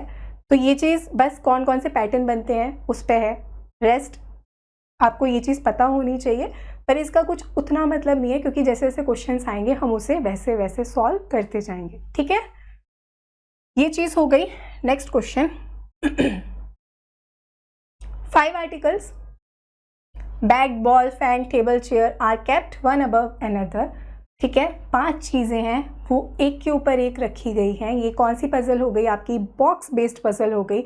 अगेन बॉक्स बेस्ड में या तो इस फॉर्म में बोल देता है कि 5 चीज़ें हैं एक दूसरे के ऊपर रखी हैं, या फिर वही लोगों को बढ़ा के कि 7 बॉक्सेस हैं या फिर 9 बॉक्सेस हैं, और उसे भी ऐसे ही बताया होता है कि नहीं पता किसके ऊपर क्या है, वो चीज़ें हमें पता करनी होती हैं, ठीक है। तो यहाँ पे इसने आर्टिकल्स बोल दिया, सेम चीज़ वो थोड़ा सा वर्ड घुमा के 5 बॉक्सेस हैं या 5 स्टैक्स हैं, कुछ भी बस लैंग्वेज चेंज करके हमें समझना है ये बेसिक क्या है, बॉक्स वाली पजल है, ठीक है। क्या बोला है इसने, 5 आर्टिकल है, उन्हें एक के ऊपर एक रखा है, not necessarily in the same order. इसका मतलब क्या है, ज़रूरी नहीं है कि बैट के ऊपर बॉल ही है, बॉल के ऊपर फैन है, फैन के ऊपर टेबल है और टेबल के ऊपर चेयर है, ऐसी चीज़ बिल्कुल ज़रूरी नहीं है, ठीक है। The bat is 4 places above the fan. अब जैसे हमने पहले समझा था 4th टू द राइट वाली चीज़, ठीक है, वैसे ही बॉक्स वाले केस में क्या होता है, इसमें कन्फ्यूजन होता है काफ़ी स्टूडेंट्स को, इसे एक बार में क्लियर करेंगे। क्या बोला है उसने? Bat is 4 places away above the fan. ठीक है, बैट 4 प्लेसेस अवे अबव है, तो किससे अबव है? फैन से अबव है। तो इनके बीच में कितने आर्टिकल रखे होंगे? इनके बीच में 3 आर्टिकल रखे होंगे। क्यों रखे होंगे? इस चीज़ को एक बार में क्लियर करेंगे। फैन अगर फर्स्ट पोजीशन पे है, इसके बीच में जो सेकंड आर्टिकल है वो कौन सी पोजीशन पर है? Second. Third article third position पर, फोर्थ आर्टिकल फोर्थ, और जो सबसे ऊपर है वो कौन सी पोजीशन पर है? फिफ्थ। इसने बोला है 4 प्लेसेस अबव, 4 प्लेस ऊपर। अब आप मुझे बताओ 5 - 1 कितना होता है? 4। कितने प्लेसेस अबव हो गया? ऐसे पता करते हैं कि कितने प्लेसेस अबव या फिर कितने प्लेसेस बिलो है। इसने अगर बोला bat is 4 places above the fan, ठीक है, बैट 4 प्लेस ऊपर है फैन से, तो इसका मतलब ये बिल्कुल नहीं है कि बैट और फैन के बीच में 4 लोग हैं। क्यों नहीं होता? ये चीज़ यहाँ से कंफर्म हो गई। नंबर अगर हम जैसे डालते हैं तुरंत उनको हम सब्ट्रैक्ट करते हैं तो हमें पता चल जाता है कि उनके बीच में वो जो अबव और बिलो का मतलब क्या होता है। आई थिंक आप ये चीज़ समझ पाए होंगे। सेम 1 2 3 4 5, इससे आपको ये चीज़ क्लियर हो गई कि 5 - 1 हमारा क्या होता है? 4 होता है। तो इसके बाद जैसे भी कोई भी चीज़ आएगी आपकी आगे कि 5 प्लेसेस अबव बोला, तो कितने लोग होंगे उनके बीच में? 4 लोग होंगे। क्यों होंगे? अगर 5 की जगह यहाँ पे छठी पोजीशन पर भी कुछ होता, ठीक है, 6 - 1 कितना होता है? 5 होता है। तो इन दोनों के बीच में कितना वो अबव या बिलो होगा? 5 प्लेसेस अबव या फिर 5 प्लेसेस बिलो। ठीक है, ये चीज़ क्लियर हुई होगी। आते हैं अपने क्वेश्चन पर। उसने बोला हमें बैट अबव है। अगेन अबव हम कैसे दिखाते हैं? ये ऊपर, और नीचे कैसे दिखाएंगे? ऐसे। ठीक है, एरो डाउन की तरफ और एरो ऊपर की तरफ। ठीक है, बैट और फैन के बीच में कितने हैं? 3 चीज़ें रखी हैं। 3 चीज़ें रखी हैं, 2 ये खुद हो गई। कितनी चीज़ें हो गई? 5 चीज़ें हो गई। ये चीज़ कंफर्म हो गई कि अब बाकी के जो 3 आएंगे वो यहीं पर आने वाले हैं। देखेंगे आगे क्या बोला है उसने। The table is between ball and chair. Table बीच में है। किसके बीच में है? बॉल और चेयर के बीच में है। ठीक है, इसमें क्या चीज़ याद रखनी है? हमें नहीं पता टेबल के नीचे चेयर है या बॉल है। ये हमने अपने रेफरेंस, इसका मतलब ये बिल्कुल नहीं, इसको हम 2 तरीके से लिख सकते हैं, पर ये चीज़ हमें माइंड में रखनी है। इसको ऐसे भी लिख सकते हैं, टेबल और यहाँ पे चेयर और यहाँ पे आगे हमारी बॉल। ठीक है, तो ये लोग साथ में बैठे हैं। बिटवीन, टेबल बीच में है, बस ये हमें पता है कि टेबल बीच में है। टेबल के नीचे चेयर है या बॉल है, ये चीज़ हमें नहीं पता। आगे उसने क्या बोला है? बॉल एंड चेयर हो गया। The chair is 3 places below bat. Chair 3 place नीचे है बैट के, मतलब बैट के नीचे 2 जगह छोड़ के कौन बैठा है? चेयर बैठी है। ठीक है, बैट यहाँ पे है, 2 प्लेस छोड़ के हमारी चेयर आ गई। जब हमें चेयर पता चल गई तो हमें ये तो पता ही है कि चेयर और बॉल के बीच में टेबल है। ठीक है, तो यहाँ पर टेबल आएगी और यहाँ पे क्या आ जाएगा? चेयर हो गया, टेबल हो गया, बॉल बचा।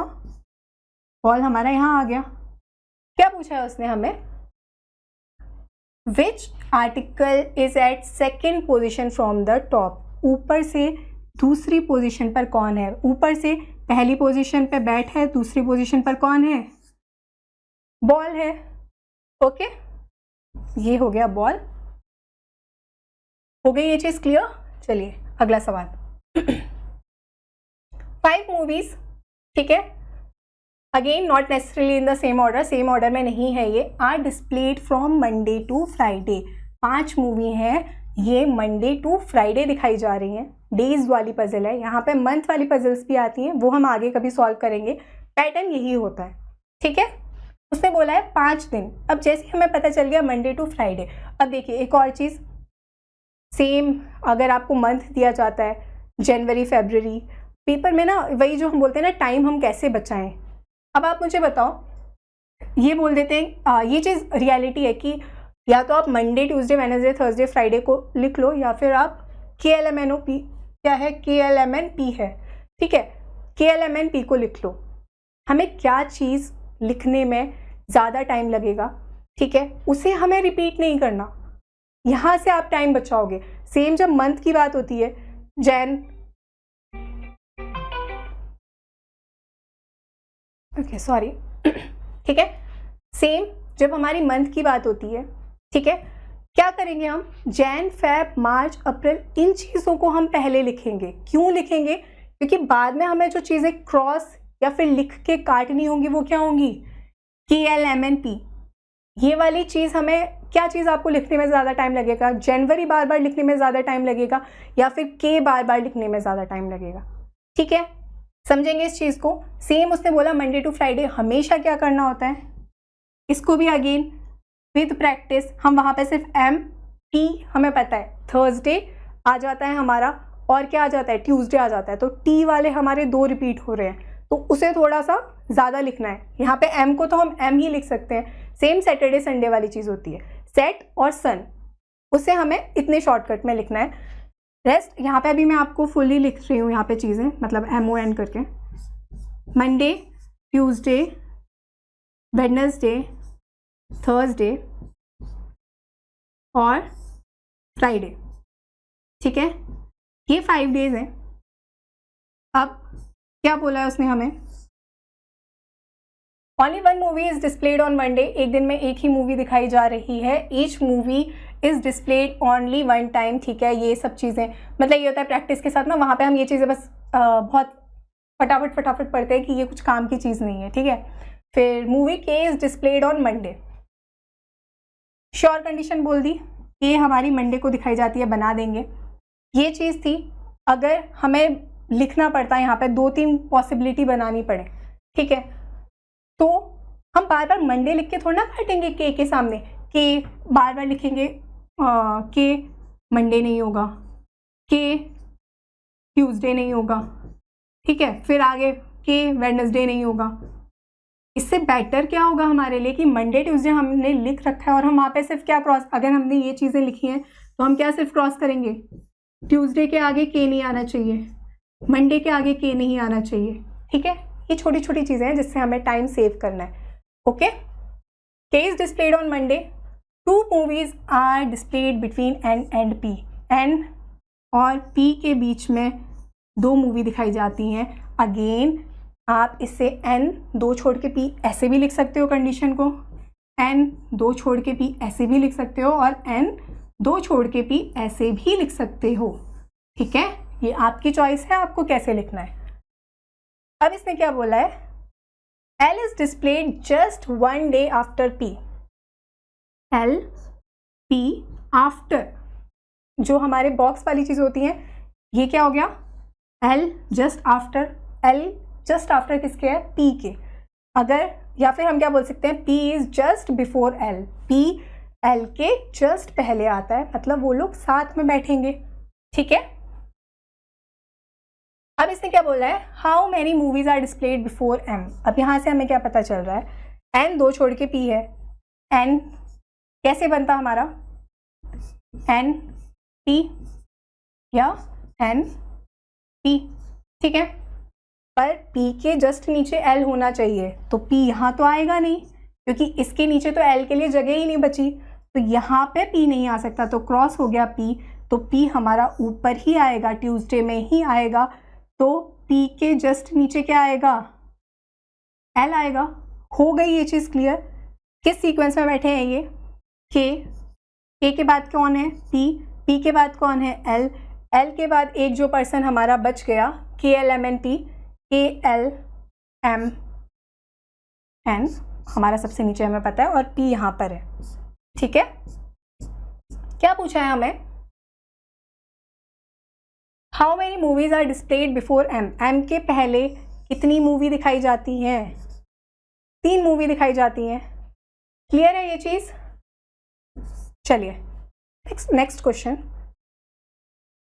अब पहले आप ये क्वेश्चन देख लें, अब ये वाले क्वेश्चन है जो कि आपके नहीं पूछे गए हैं एग्जाम में, बट आपको पता होने चाहिए क्योंकि अब चीज़ें मेंस में आ रही हैं और कुछ टफ नहीं है, अगेन पता होनी चाहिए चीज़, पूछा जा सकता है ये भी। तो पहले आप इस क्वेश्चन को यहाँ पे देख लेंगे, फिर हम इसे सॉल्व करेंगे, ठीक है। कौन सा पजल है ये? फ्लोर बेस्ड पजल है आपका, ठीक है। 8 फ्लोर हैं। ये है आपका क्वेश्चन, यहाँ पे भी आप देख लेंगे, ये है हमारे ऑप्शंस, ठीक है।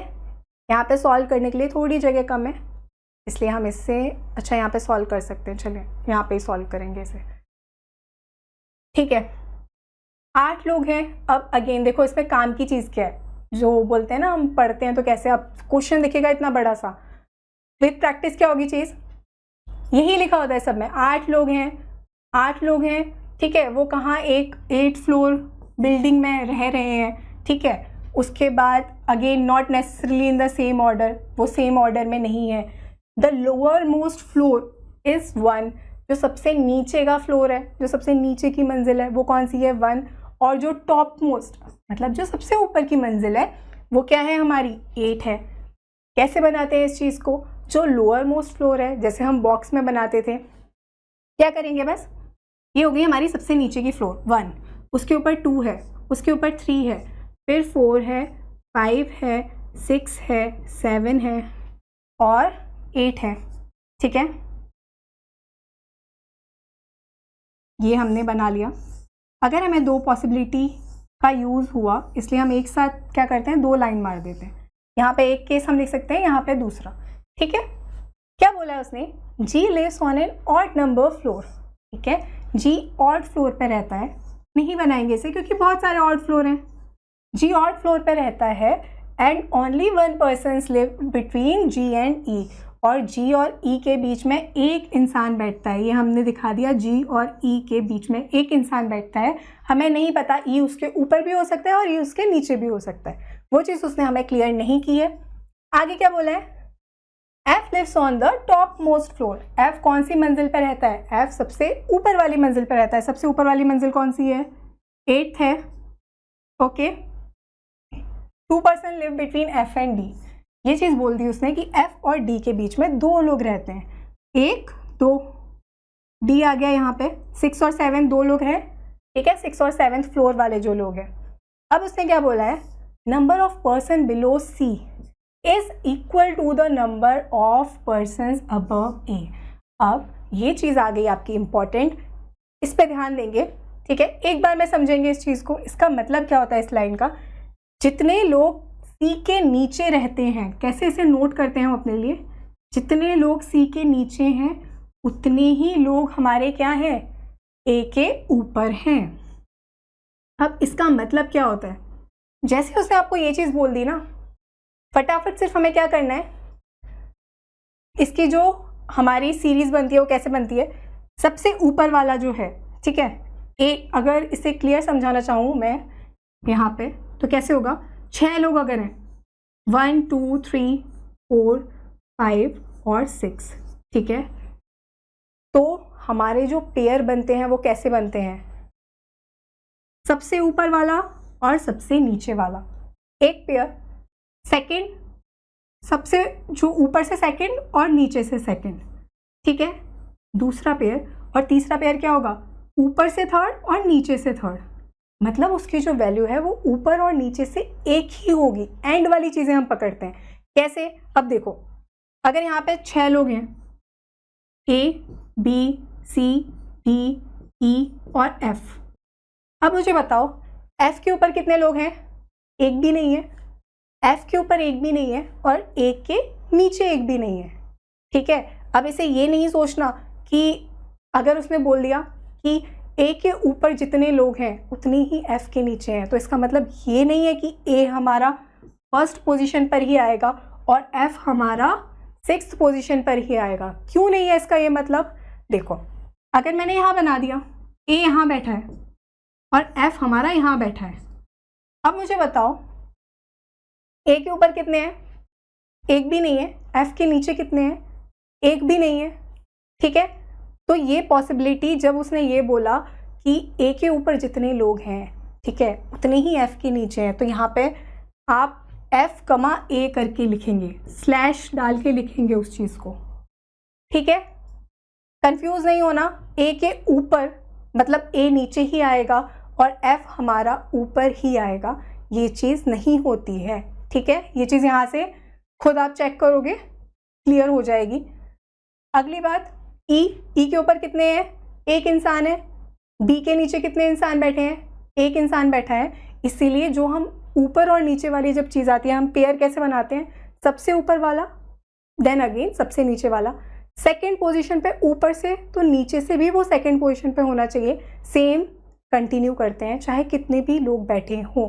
अगर 5 लोग हैं, जब ऑड नंबर ऑफ पीपल बैठे हैं, 1 2 3 4 और 5, और यहाँ पे हमने लिख दिया A B C D E, ठीक है। E के ऊपर कितने लोग हैं?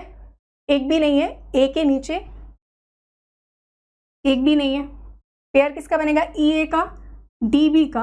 अब जब ऑड होती है ना चीज़, और ऑड में उसने आपको बोल दिया कि C के ऊपर जितने हैं उतने ही C के नीचे हैं, मतलब वो मिडल में बैठा है। अगर 7 लोग होंगे, ठीक है, 7 लोग हैं, 3 और 3 का पेयर तो बन जाएगा। चौथा वाला इंसान कहाँ बैठा है? मिडिल में बैठा है, ठीक है। जब ऑड होता है और वो बोलता है जितने उसके ऊपर हैं उतने ही उसके नीचे हैं, मतलब वो कहाँ बैठा है? सेंटर में बैठा है। ये चीज़ आई होप क्लियर हुई होगी आपकी, ओके। कहाँ तक हम पढ़ चुके थे इस क्वेश्चन को? ठीक है, 2 person between F and D, ये चीज़ हो गई। Number of persons below C is equal to below A, above A, ठीक है। C के जितने नीचे लोग बैठे हैं उतने ही A के ऊपर लोग बैठे हैं। G lives below the floor of D, G कहाँ बैठता है? G D के नीचे है, ठीक है, but not immediately below D, पर G यहाँ नहीं है। G हमारा इमीडिएटली बिलो नहीं है, मतलब GD साथ में नहीं आएंगे, ठीक है। उसके बाद उसने क्या बोला है?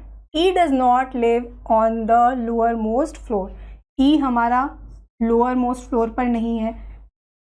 क्या करते हैं? जिस फ्लोर पे नहीं है वहाँ पे डायरेक्ट हम अल्फ़ाबेट्स को लिख के कैंसिल कर देते हैं, ठीक है। अलग से लिखने की ज़रूरत नहीं है कि E हमारा फर्स्ट पे नहीं है, वो हम उसके सामने ही लिख के क्रॉस कर देंगे, ठीक है।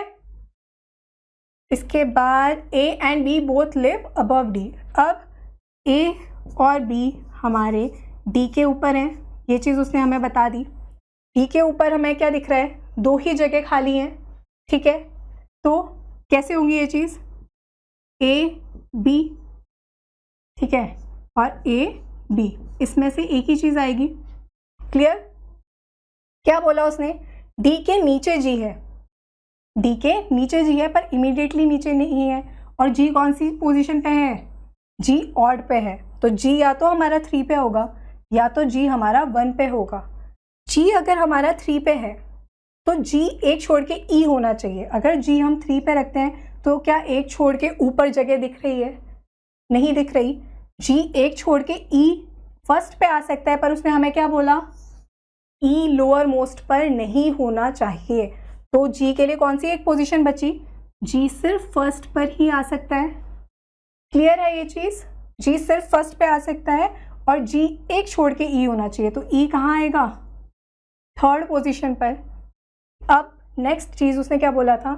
E के नीचे जितने हैं उतने ही A के ऊपर हैं। अब मुझे बताओ, A 7th पे आ सकता है? अगर A 7th पे है तो हमारा C कहाँ होना चाहिए? सेकंड पे। समझी थी हमने ये चीज़ बहुत अच्छे से। दूसरी बात, अगर हमारा A 6th पे है तो C हमारा कहाँ आना चाहिए? थर्ड पोजीशन पर, क्योंकि 6th मतलब उसके ऊपर 2 लोग हैं, थर्ड के नीचे 2 लोग हैं, पर थर्ड पोजीशन पे हमारा कौन बैठा है? E बैठा हुआ है। अगर E हमारा यहाँ बैठा है तो हमें कंफर्म हो गया कि हमारा C जो होगा वो कहाँ आएगा? सेकंड पोजीशन पर। C सेकंड पोजीशन पर है तो A की पोजीशन कंफर्म हो गई कि A हमारा 7th पोजीशन पर ही आएगा, ओके। अगर A हमारा 7th पोजीशन पर है तो B हमारा 6th पोजीशन पर आ गया। क्या पूछा है उसने हमें? हो गई ये पजल सॉल्व। जो भी एक बचा होगा वो यहाँ 4th पोजीशन पर आ जाएगा। उसने हमें पूछा है ठीक है, ये हमारा क्वेश्चन यहाँ पे था। उसने हमें पूछा how many person live above G, बताओ जी के ऊपर कितने लोग रहते हैं।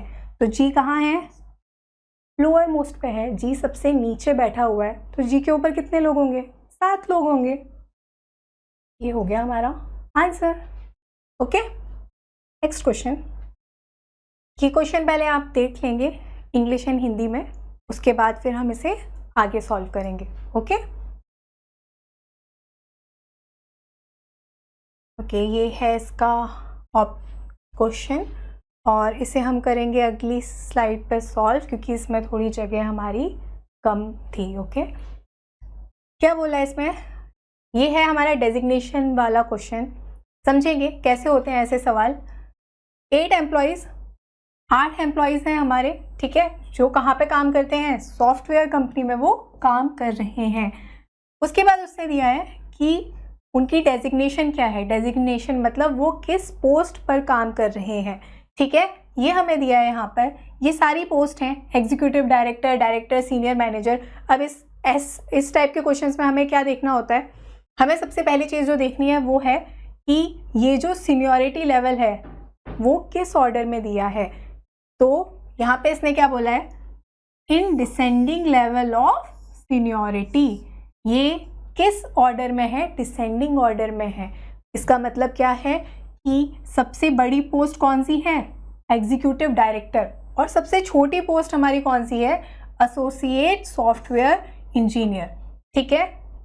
अब जो हमारी ये सारी डेजिग्नेशन है इसे हम कैसे लिखते हैं, जैसे हम बॉक्स वाले क्वेश्चंस में लिखते हैं, जो सबसे ऊपर होगा वो कौन सा होगा, सबसे सीनियर, और जो सबसे नीचे हम डेजिग्नेशन लिखेंगे वो होगी सबसे जूनियर।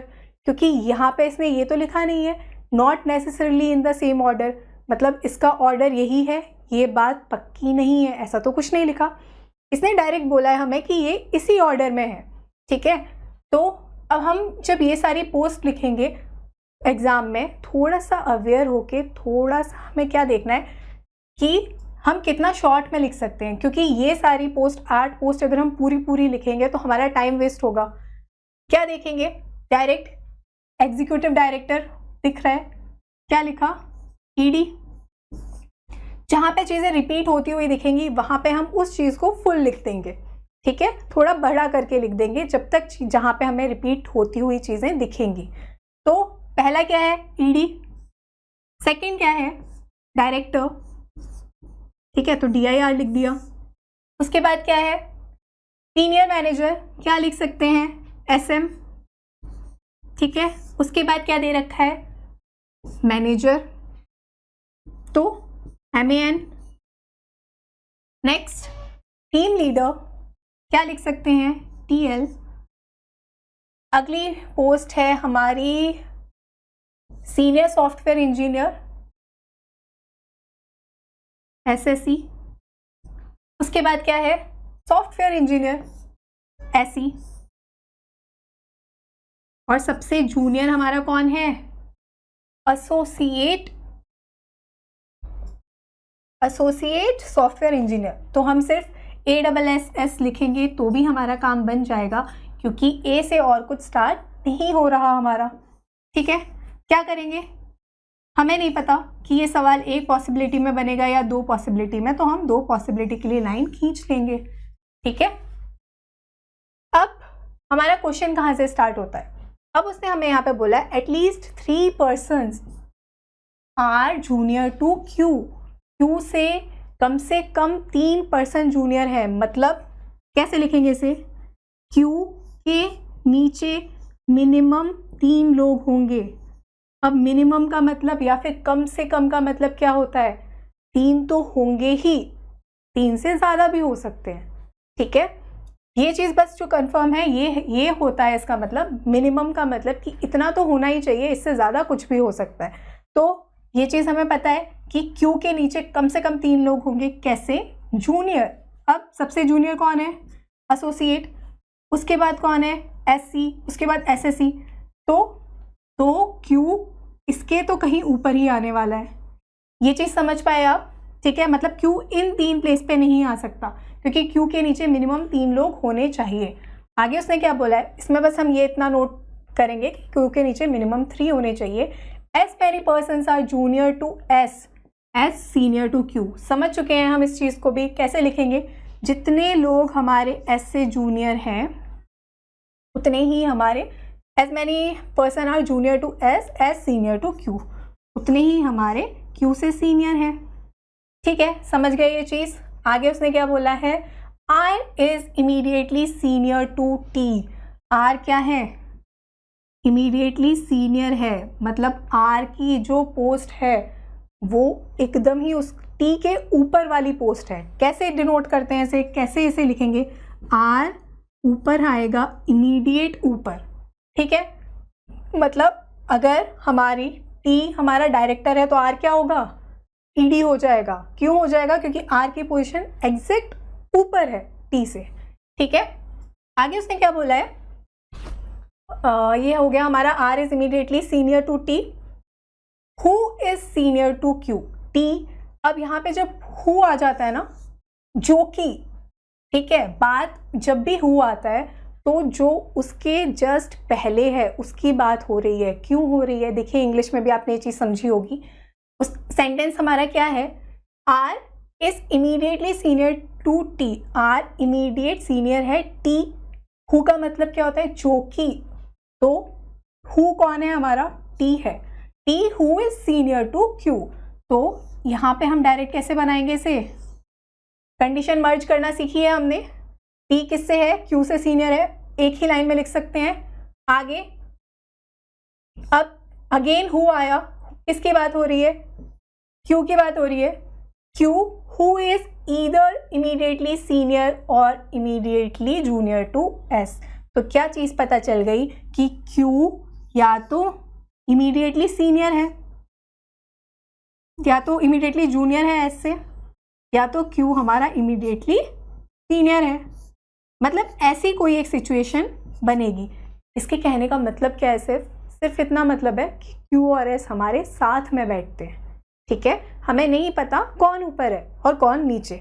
अब अगर मुझे एक बात बताओ, जब हमारी कंडीशन ये आ गई, इन दो कंडीशन को जब हम देखेंगे कि एक तो क्यू और एस साथ में बैठने चाहिए और एस के ऊपर जितने हैं उतने ही क्यू के नीचे हैं। कैसे करते थे हम इस चीज़ को? ईडी होगा तो एएसएस वाला पेयर बनेगा ऊपर और नीचे के लिए, तो साथ में नहीं बैठ सकते। हमें देखना है कहाँ पर ये साथ में बैठ सकते हैं। अगला क्या बनेगा? डायरेक्टर और एसई। उसके बाद क्या बनेगा? एसएम और एसएसई। इसके बीच में भी दो लोग हैं। तो क्या चीज़ कंफर्म हो गई कि क्यू और एस कैसे बैठे होंगे? या तो क्यू यहाँ होगा, एस यहाँ होगा, या एस यहाँ होगा, क्यू यहाँ होगा। क्योंकि ये दोनों हमें साथ में भी बैठने चाहिए, क्योंकि हमें नहीं पता कि क्यू किससे सीनियर है और किससे जूनियर, एस किससे सीनियर है किससे जूनियर। ठीक है, तो अगली चीज़ जो हम चेक करते वो क्या थी? क्यू के नीचे मिनिमम 3 लोग होने चाहिए। अब दोनों ही कंडीशन में क्यू के नीचे मिनिमम 3 लोग हैं, तो अगेन इससे भी कोई कंडीशन कैंसिल नहीं हो रही। ठीक है, ये वाली कंडीशंस का हम यूज़ कर चुके हैं। इसके आगे क्वेश्चन क्या था? एस इज सीनियर टू, यहाँ तक हो गया हमारा सीनियर और immediately junior to S. S is senior to U. ठीक है, एस हमारा सीनियर है, किससे सीनियर है? यू से सीनियर है। ठीक है, बट जूनियर टू पी। पर एस किससे जूनियर है? पी। अब इसमें भी कैसे याद रखोगे, मतलब कैसे समझेंगे इस चीज़ को? एस की बात हो रही है। ठीक है, S is senior to U, but जब बट आया तो क्या है? एस की ही बात हो रही है। एस इससे तो सीनियर है पर इससे जूनियर है। ठीक है, ये चीज़ लैंग्वेज को थोड़ा सा समझेंगे कैसे कैसे दिया है और उससे हम लिखते जाएंगे। S is senior to U but junior to P, ये हमने बना लिया। But not immediately junior or senior to any of the two. इसकी बात हो रही है, अगेन एस की बात हो रही है। उसने क्या बोला? पर जो एस है ना हमारा, वो इमीडिएटली सीनियर या जूनियर दोनों से भी नहीं है। मतलब एस ना तो पी के साथ बैठा है ना यू के साथ बैठा है। इसके कहने का मतलब क्या है कि ऐसे नहीं बनेगा कहीं पे भी कि एस के जस्ट ऊपर पी हो या फिर एस के जस्ट नीचे यू हो। ठीक है, ये चीज़ पॉसिबल नहीं है। ये इसने क्लियरली बोल दिया कि इन दोनों के बीच में कम से कम एक एक इंसान तो बैठा ही है। ठीक है, आगे उसने क्या बोला? At least 2 person are senior to P. P के ऊपर मिनिमम 2 लोग होने चाहिए, ठीक है, मिनिमम 2। ज़्यादा कितने भी ज़्यादा हो सकते हैं, मिनिमम की बात की है उसने कि 2 होने ही चाहिए। At least 2 people are senior to P. P के ऊपर कम से कम 2 लोग होने चाहिए। फिर उसने क्या बोला है, there is 1 post between S and W. S और डब्ल्यू के बीच में कितनी पोस्ट है, एस और डब्ल्यू के बीच में 1 पोस्ट है, ठीक है। V is not the junior most person. और लास्ट चीज़ उसने हमें क्या बोल दी कि वी हमारा सबसे छोटा, जिसकी डेजिग्नेशन सबसे कम है, सबसे छोटी पोस्ट का इंसान नहीं है। अब बताइए हम कहाँ से कंडीशंस को मर्ज करना शुरू कर सकते हैं। पहली चीज़ उसने बोली क्यू है, क्यू के ऊपर, ठीक है, क्यू के ऊपर टी आर आएगा, ये चीज़ बता दी उसने। क्यू के ऊपर हमारा टी आर आना चाहिए। अब जब हमारी बात होती है तो इन्हीं 3 जगह, यही 3 पोजीशन है जहाँ पे ये कंडीशन पॉसिबल है, राइट। देख पा रहे हैं इस चीज़ को क्लियरली, एक बार इस चीज़ को समझो। क्या क्लियर दिखा? उसने पहली चीज़ क्या बोली, एस, और एस के ऊपर पी आना चाहिए, ये चीज़ हमें पता है। और एस के जस्ट ऊपर पी नहीं आना चाहिए, ये चीज़ भी उसने हमें बताई है। तो पी हमारा यहाँ तो आएगा नहीं। इस केस में जब हम देख रहे हैं एस हमारा यहाँ बैठा है, पी अगर यहाँ आएगा तो वो आ नहीं सकता क्योंकि एस पी साथ में नहीं बैठे हैं। और अगर पी यहाँ पर आएगा तो उसने क्या बोल रखा है हमें, पी के ऊपर मिनिमम कितने लोग बैठे होने चाहिए, 2 लोग बैठे होने चाहिए। तो ये कंडीशन हो गई हमारी गलत।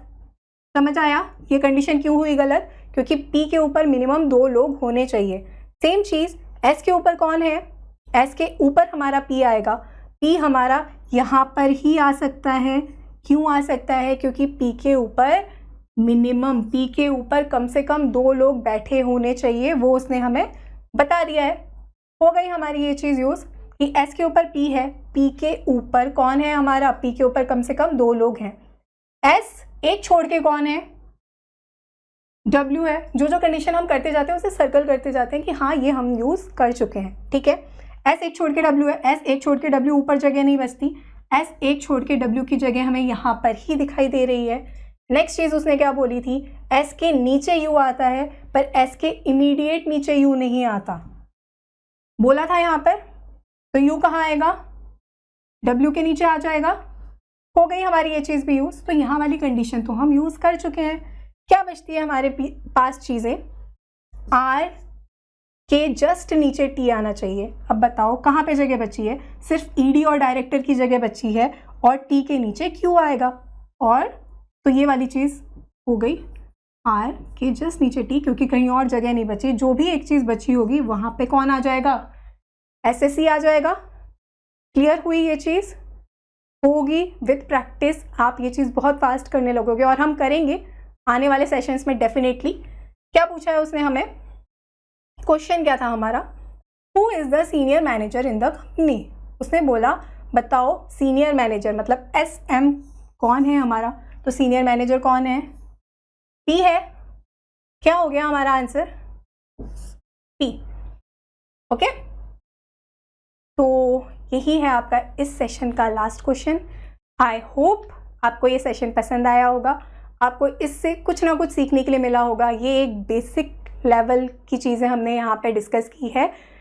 Sitting arrangement is all about practice, तो हम इसकी बहुत सारी प्रैक्टिस करेंगे। अगर मुझे एक अच्छा रिस्पॉन्स मिलेगा तो मेरे प्लान्स हैं कि हम इसे लाइव क्लासेस में भी डिस्कस करें विद टाइमर, ताकि आप चेक कर पाएँ कि आप कहाँ पे स्टैंड कर रहे हैं, कहाँ पर नहीं।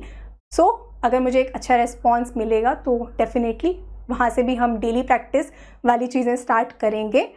तो चलिए इस सेशन के लिए इतना ही। अगर आपको ये सेशन पसंद आया हो तो आप अपने फ्रेंड्स के साथ डेफिनेटली शेयर करें।